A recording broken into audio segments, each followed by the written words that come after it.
اس لیے آدمی کسی وقت سوچے ہمیں اللہ کس لیے پیدا کی؟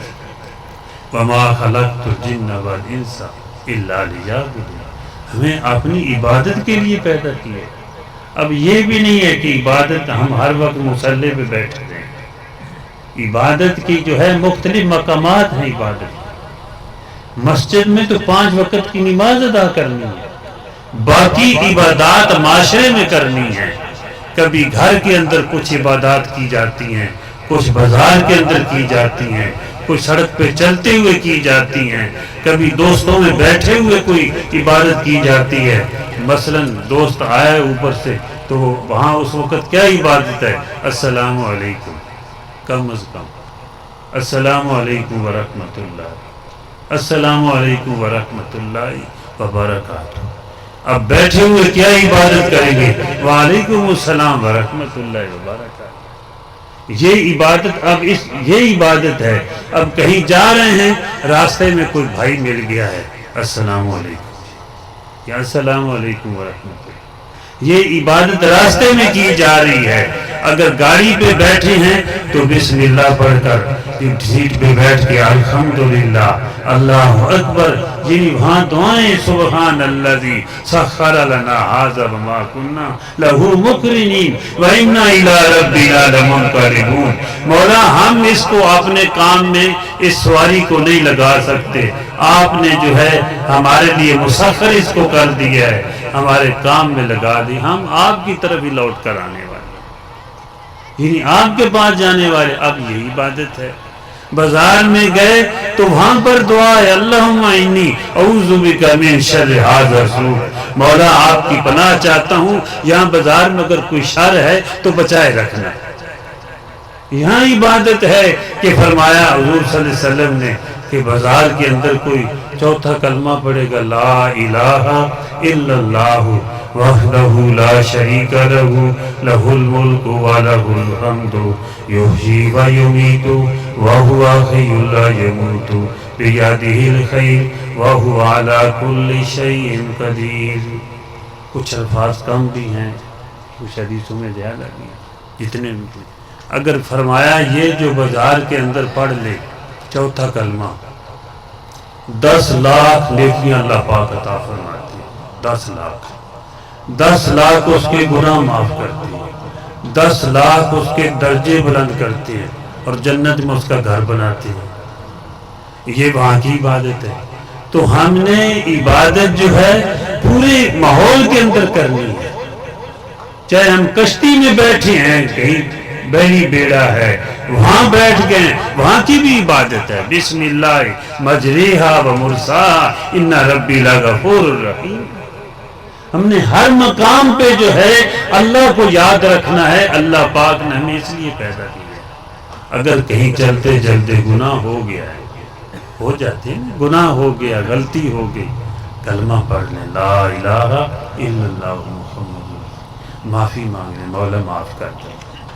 کبھی صدقہ خیرات کرتے تو گناہ ایسا ہو گیا کہ جس سے اللہ ناراض نہ ہو، اور پھر کوئی صدقہ خیرات کر دیا، جاتے جاتے کسی کی بہو بیٹی سامنے آ گئی، فوراً نظریں نیچے۔ اب عبادت کیا ہے؟ نظریں نیچی ہو جائے، نظر پھر جائے، دوسری طرف دیکھے۔ حضور صلی اللہ علیہ وسلم نے فرمایا کسی کی بہو بیٹی سامنے آ گئی، نظر پھیر لی تو پچھلے سارے گناہ معاف۔ اب عبادت یہ ہے، اگر والدین سامنے آ گئے، محبت کی نگاہ سے دیکھا تو اللہ جل جلالہ اس کو مقبول حج کا ثواب عطا فرمائے گا۔ یہ آپ عبادت یہ ہے۔ اگر بیٹا آ گیا ہے، بیٹے کو محبت کی نگاہ سے دیکھا، حضور صلی اللہ علیہ وسلم نے فرمایا ایک غلام آزاد کرنے کا ثواب اللہ پاک عطا فرمائے۔ بیوی سامنے آ گئی، اب دیکھنے کا مقام ہے، یعنی کہ وہ اس کو دیکھ لیا، اس نے اپنی بیوی کو دیکھ لیا، یعنی خامد نے بیوی کو محبت کی نگاہ سے دیکھا، بیوی نے اور خامد کو محبت کی نگاہ سے دیکھا۔ حضور صلی اللہ علیہ وسلم فرماتے ہیں مولا کریم ساری کائنات کا مالک جو ہے ان دونوں کو محبت کی نگاہ سے دیکھتے ہیں۔ یہ عبادت ہے۔ ہم نے صرف یہ سمجھا نماز تو باپ ہے ہی نہیں ہے کہ ہر حال میں نماز ہم نے پڑھنی ہے، لیکن مسجد میں تو دین سیکھنا ہے، یہاں پر نماز پڑھنی ہے، علماء سے دین سیکھنا ہے کہ بیر معاشرے میں ہم نے کیا کرنا ہے۔ اب ہم فلاں کام کے لیے جا رہے ہیں تو کیا وہاں پر ہمیں کیا کرنا چاہیے؟ ہم کاروبار یہ کرتے ہیں، اس میں کوئی سود تو نہیں ہے، اس میں کوئی حرام کا شائبہ تو نہیں ہے، ہمیں بتائیے۔ علماء جو ہے علماء سے سیکھیں اور پھر انشاءاللہ اس طرح زندگی گزاریں گے، اللہ کا نام لیتے رہیں گے اور اللہ کو راضی کرتے رہیں گے، روزی میں برکت آئے گی۔ کچھ بھی نہیں ہوگا، اللہ پھر بھی پالے گا۔ جو اللہ کا نام لینے والا ہے کیا اللہ اس کو ضائع کر دے گا؟ اللہ تو ساری کائنات کا پالنے والے ہیں۔ سیدنا عیسیٰ علیہ السلام کے زمانے جب یاجوج ماجوج کی جو وہ قوم نکلے گی، ساری زمین بھر جائے گی، اس وقت سیدنا عیسیٰ علیہ السلام جب آخری جینی کے وقت میں حضور صلی اللہ علیہ وسلم کی اس امت کے فرد بن کے آئیں گے، نبی ہوں گے لیکن اس امت کے فرد بن کے آئیں گے، حضور کے امتی بن گے اور یہاں آئیں گے، اس وقت جنہیں دجال کو وہ قتل کریں گے۔ لیکن ایک وقت آئے گا، حضور صلی اللہ علیہ وسلم نے فرمایا، وہ ایک جگہ پہ مسلمانوں کو اکٹھا کیا ہوا ہوگا ایک پہاڑی پر، تو وقت گزر جائے گا کہ صحابہ کرام نے پوچھا اس وقت وہ کھائیں گے کیا، پئیں گے کیا؟ فرمایا وہ جب اللہ کا نام لے گی، سبحان اللہ، الحمدللہ، لا الہ الا اللہ، اللہ اکبر، یہ کلمہ تیسرا پڑھیں گے، فرمایا ان کا پیٹ بھی بھر جائے گا، ان کی پیاس بھی بجھ جائے گا۔ اور پانی کو بھی پیدا کرنے والے اللہ ہیں اور پیاس کو پیدا کرنے والے بھی اللہ ہی ہیں۔ پیاس بھی ایک نعمت ہے، پانی بھی ایک نعمت ہے، اگر پیاس نہ ہو تو پانی کا لطف کیا ہے؟ اگر بھوک نہ ہو روٹی کی کیا قدر ہوگی؟ شیخ سعدی رحمۃ اللہ علیہ فرماتے ہیں، سوکھی روٹی کا مزہ پوچھ بھوکے سے، جس کو بھوک لگی ہو اس سے پوچھ کہ سوکھی روٹی کا کیا مزہ ہے۔ یہ بھوک کا لگ جانا یہ بھی نعمت ہے، ہمیں احساس نہیں ہے۔ اللہ پاک جو ہے عافیت کا معاملہ فرمایا، اللہم عافینا فی الدنیا والآخرہ، اللہ مصائب سے بچائے، تکلیفوں سے محفوظ رکھے۔ لیکن بعض دفعہ مصیبت بھی نعمت ہوتی ہے۔ تکلیف جو ہے بعض دفعہ وہ دیکھتا ہے پیٹ میں درد ہو گیا، تکلیف ہے، ہائے کر رہا ہے، لیکن یہ درد کام کیا کر رہا ہے؟ درد بتا رہا ہے، الارم دے رہا ہے، اطلاع دے رہا ہے تیرے پیٹ خراب ہے، اس کا علاج کر لے۔ یہ جو درد ہے، یہ درد اٹھا جو ہے پٹھے کے اندر ہے تکلیف، لیکن یہ درد الارم ہے، اطلاع کر رہا ہے تیرا پٹھا خراب ہے، اس کا علاج کر لے۔ بعض دفعہ انسان کے اندر اتنی اللہ نے نعمتیں رکھی ہوئی ہیں، لیکن اللہ پاک سے عافیت مانگنی چاہیے کہ یا اللہ مصائب سے، درد سے ان سے محفوظ رکھ، لیکن آ جائے تو اس کا علاج ہے۔ ویسے تو اللہ پاک کی جو ہے نعمتیں اتنی ہیں، اللہ پاک فرماتے ہیں ان تعدوا نعمت اللہ لا تحصوها۔ عام تو ہم یہ سمجھتے ہیں کہ اللہ کی نعمتوں کو گننا چاہیں، اللہ پاک فرما رہے ہیں کہ تم گن نہیں سکتے، تمہاری گنتی ختم ہو جائے گی، اللہ کی نعمتیں ختم نہیں ہوں گی۔ اللہ نے اتنی نعمتیں، لیکن یہاں قرآن پاک میں واحد کا صیغہ آیا ہے، علماء جانتے ہیں ان تعدوا نعمت اللہ ہے، واحد کا صیغہ ہے۔ اللہ پاک کیا فرما رہے ہیں؟ تم ایک میری نعمت کی تفصیل کو شمار کرنا چاہو کہ کس طرح تم تک پہنچی ہے، وہ تم نہیں شمار کر سکتے۔ کہ ایک نوالا جو ہے نا ہم کھا رہے ہیں، جو لقمہ کھاتے ہیں، یہ کہاں سے آیا، اس پہ کتنی ہوائیں چلی، کس نے پیسا، کس نے اس کو بویا، کہاں کس زمین میں لگا، اور کہاں یعنی کہ کہاں سے پتہ نہیں کتنے اس پہ عمل ہوئے ہیں۔ علماء نے 360 عمل کے بعد ایک لقمہ بنتا ہے، اور پہلے میکائیل علیہ السلام نے بھیجا، ناب کر اللہ پاک کے خزانے سے جتنا اللہ نے حکم دیا اتنا بھیج دیا، وہاں سے چلتا چلتا سینکڑوں اس پہ عمل ہوئے۔ یہ آدمی خود حاصل نہیں کر سکتا تھا، اس کو سارے کام کرنے پڑتے۔ کیا یہ حاصل کر سکتا تھا؟ بونے سے لے کر اس سے پہلے ہوائیں چلا سکتا تھا؟ پانی کس طرح، وہ بارش کہاں سے لا سکتا تھا؟ یعنی سارے کام اس کو کرنے پڑتے، لیکن اس نے کیا کیا ہے؟ 100 روپیہ دیا، 5000 دیے، 4000 دیے، بوری آٹے کی لے لی یا گندم کی لے لی، یہی ہوا نا، باقی تو امال یہ اس نے نہیں کیے۔ تو یہ جو ہے باقی سارے مال پتہ نہیں کہاں کہاں سے ہوئے، کس کس نے کام کیے۔ تو جب یہ لقمہ اٹھاتا ہے، کھا لیتا ہے بسم اللہ پڑھ کر، بسم اللہ وعلی برکت اللہ، نہیں تو کم از کم بسم اللہ پڑھ لیتا ہے، یا بسم اللہ الرحمن الرحیم، میں اللہ کے نام سے شروع کرتا ہوں جو بڑا مہربان نہایت رحم کرنے والا ہے، جنہیں اس نے مجھے یہ کھانا عطا فرمایا۔ کھا کر جو اس نے یہ دعا پڑھ لی، حضور صلی اللہ علیہ وسلم فرما رہے ہیں الحمدللہ الذی اطعمنی ھذا الطعام ورزقنی من غیر حول منی ولا قوہ، یہ دعا پڑھی، حضور صلی اللہ علیہ وسلم نے فرمایا پچھلے سارے گناہ معاف ہو گئے۔ مطلب کیا ہے کہ اتنے عمل درمیان ہوئے، یہ کیا کہتا ہے، یا اللہ میں اس کو حاصل نہیں کر سکتا تھا، بغیر محنت کے، بغیر کوشش کے تو نے مجھے یہ کھلا دیا، تیری مہربانی ہے، تیرا شکر ہے۔ اللہ اتنے خوش ہوتے ہیں، پچھلے گناہ معاف کر دیتے ہیں۔ تو ہر کام کے اندر بسم اللہ پڑھ لیجیے۔ پنکھا چلانا ہے، اب گرمی نہیں ہے، بلب جلانا ہے، بسم اللہ پڑھ لو۔ بند کرنا ہے، بسم اللہ پڑھ لو۔ ٹریکٹر کو چابی لگانی ہے، بسم اللہ پڑھ لیں۔ اور ہل کو جو ہے شروع کرنا ہے، بسم اللہ پڑھ لیں۔ اگر کوئی تولنا ہے کوئی چیز، بسم اللہ پڑھ لیں۔ اور جو ہے اسی طرح کوئی گاڑی چلانی ہے، ہوتا ہے نا چابی لگانی ہے، بسم اللہ پڑھ لیں۔ ہر کام کے اندر اللہ کا نام آ جائے گا۔ تو اللہ پاک کیا فرماتے ہیں، تبارک الذی بیدہ الملک وہو علی کل شیء قدیر، وہ بڑی بابرکت ذات ہے جس کے ہاتھ میں حکومت ہے ساری کائنات، وہ جو چاہے کرتا ہے۔ اور دوسری جگہ میں فرمایا تبارک اسم ربک ذی الجلال والاکرام، تیرے رب کا نام بڑا بابرکت ہے، وہ ذات بھی برکتوں والی، اس کا نام بھی برکتوں والا۔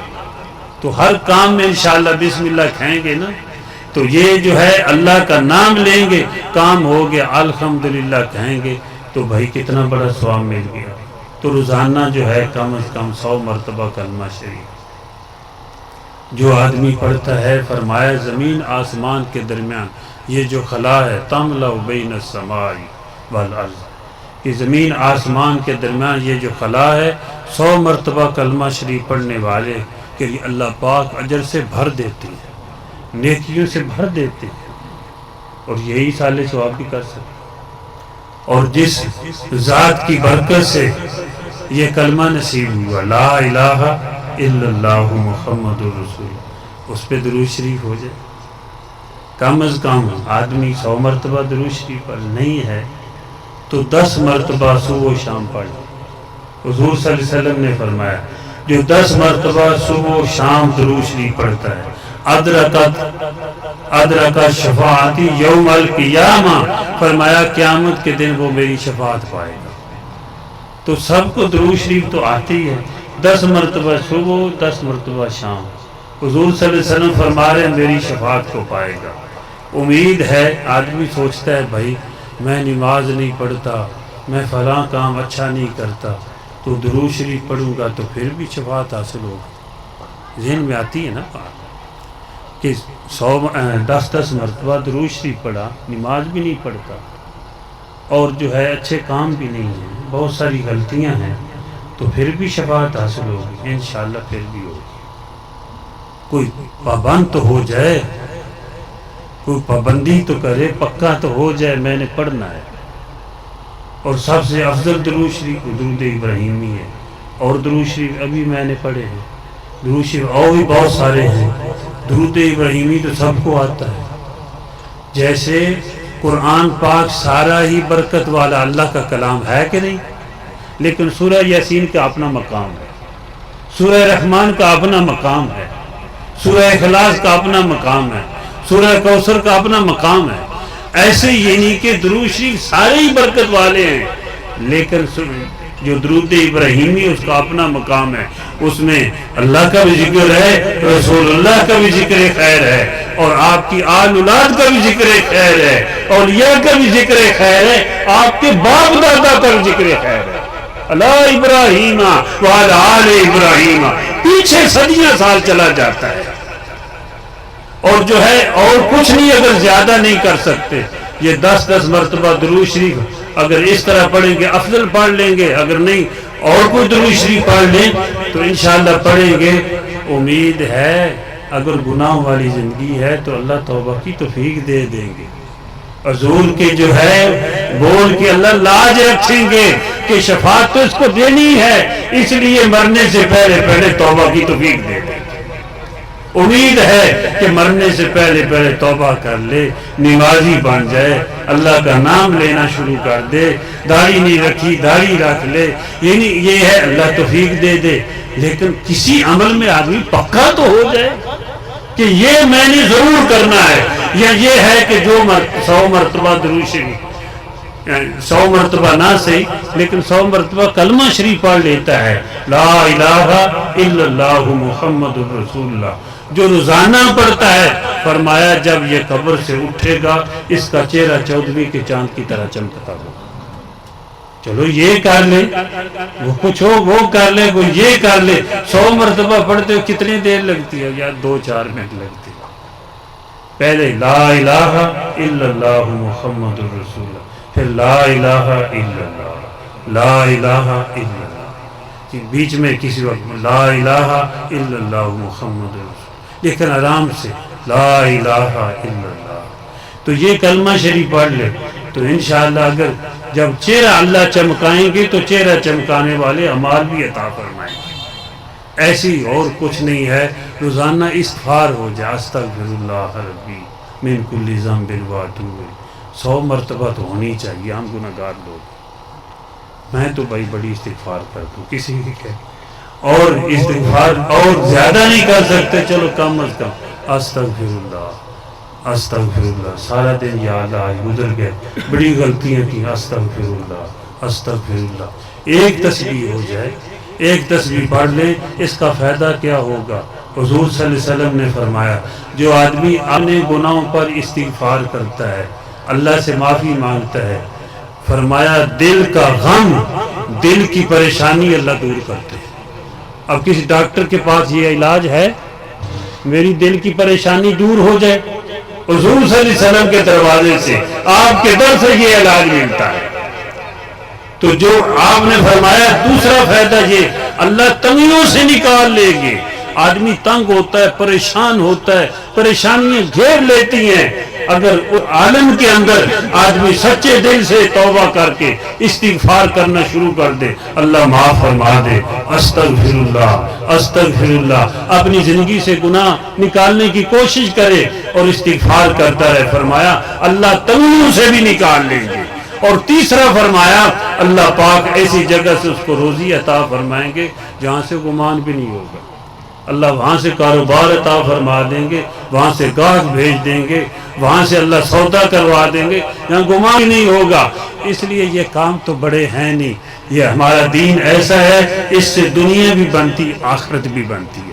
جب معافی مل جائے گی انہ کان غفارا، اللہ پاک معاف کر دیں گے تو پھر آخرت بھی بن گئی۔ تو جو آدمی دنیا کے اندر آخرت کو نصب العین بنا کر زندگی گزارتا ہے، آپ صلی اللہ علیہ وسلم نے فرمایا دنیا ذلیل ہو کر اس کے قدموں میں آتی ہے۔ تو اس لیے یہی چھوٹے چھوٹے اعمال ہیں، ان کریں گے تو انشاءاللہ ہمارا بھی فائدہ ہے، اور ہمارے آباء و اجداد کا، ہمارے آل و عیال کا بھی فائدہ ہے۔